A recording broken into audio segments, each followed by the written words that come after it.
Pred rokom sme škole darovali fotovoltaický panel. Ako to vyzerá dnes? Používate panel reálne, alebo len stojí v kúte? Používam ho v reále. Baví ťa to viac ako normálne hodiny? Tak určite, keďže sme v teréne vonku a máme tu k dispozícii aj takéto zariadenie, kde sa môžeme na ňom niečo naučiť a nie je to iba vo forme prezentácie. Na akom predmete sa učíte o fotovoltike? Technik energetických zariadení budov. Baví ťa táto téma, prípadne v nej vidíš využitie v praxi? Určite vidím zmysel v tomto. Je to úžasný spôsob vyrábania elektriny, pretože je bez emisí a bez dopadu na životné prostredie. Čo ste si mysleli, že bude fungovať a nefungovalo, ako by ste čakali?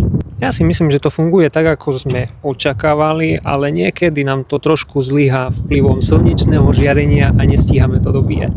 Ale ináč je to fajn. Má to celé zmysel?